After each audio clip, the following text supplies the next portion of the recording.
नमस्कार दोस्तों, मैं दीपक शर्मा आपका स्वागत करता हूं आपके अपने YouTube चैनल सच दर्पण में। आज हम बात करते हैं अफगानिस्तान के हालात पर और तालिबान के जुल्मों पर। अगर किसी को लगता है कि तालिबान का हृदय परिवर्तन हो चुका है तो उसको सुष्मिता बनर्जी के बारे में अवश्य जान लेना चाहिए। क्या आपको याद है सुष्मिता बनर्जी? नहीं, बहुत से लोगों को तो याद ही नहीं होगा। सुष्मिता बनर्जी कौन थी और उसके साथ तालिबान ने क्या सलूक किया था, ये मैं आपको बताता हूँ।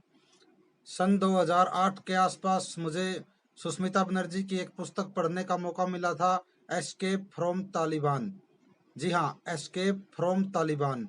सुष्मिता बनर्जी मूल रूप से बंगाल की कोलकाता की रहने वाली थी और एक 90 के दशक में एक अफगानिस्तान के पठान के एक प्रेम में पड़कर उससे शादी करने की इच्छा उसकी थी, लेकिन परिवार वाले कभी उनके इस रिश्ते से राजी नहीं हुए।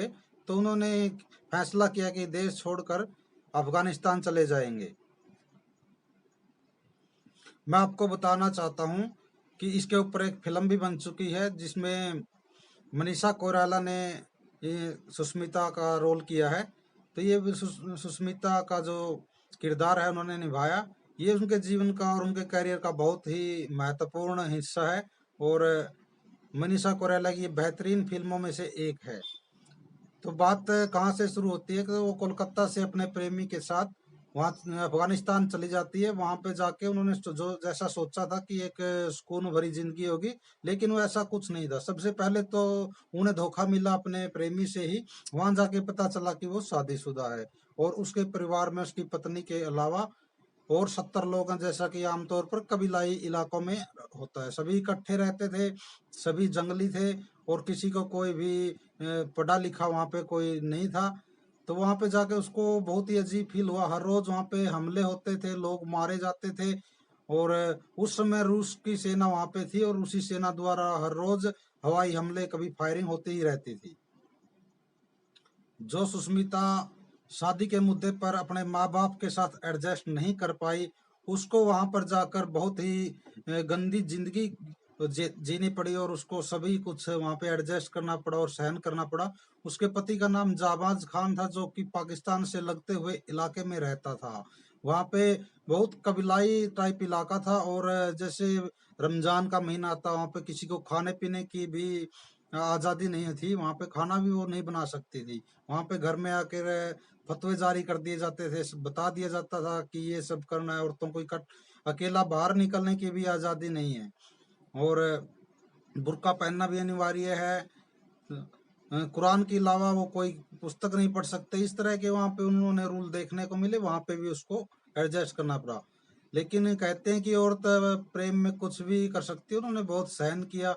उन्होंने देखा कि यहाँ पे कोई इलाज की भी सुविधा नहीं है। जब कोई बीमार पड़ जाता है, वो खुद बीमार पड़ी, तो मौलवी को बुलाकर उसको सिर्फ झाड़ फूक के जरिए ही उसका इलाज करने की कोशिश की गई। क्योंकि वो आर्मी आर्मी ऑफिसर की बेटी थी सुष्मिता और उसके पिताजी आर्मी में डॉक्टर थे और उन्होंने खुद भी डॉक्टर की पढ़ाई की हुई थी। तो वहां पे उसने एक क्लिनिक चलाने की सोची, लेकिन तालिबानियों ने उसको भी परमिशन नहीं दी कि यहाँ पे कोई क्लिनिक चलाए, लोगों का इलाज करे। उनको औरतों को भड़काने और उनके नियम, कबीलाई नियम और तालिबान नियम तोड़ने के लिए उनको काफिर कहा गया और औरतों को भड़काने के जुर्म में उनके ऊपर बहुत सी धमकियां भी मिली, उसको हमले भी हुए उसके ऊपर। लेकिन वो भाग्य से बच गई और वो सौभाग्यशाली थी। आखिर में तालिबानियों ने उसकी मौत का फरमान जारी कर दिया। लेकिन वो 3 बार उसके ऊपर हमले हुए वो, लेकिन भाग्य से वो बच गई और उन्होंने फिर भागने की भी कोशिश करी।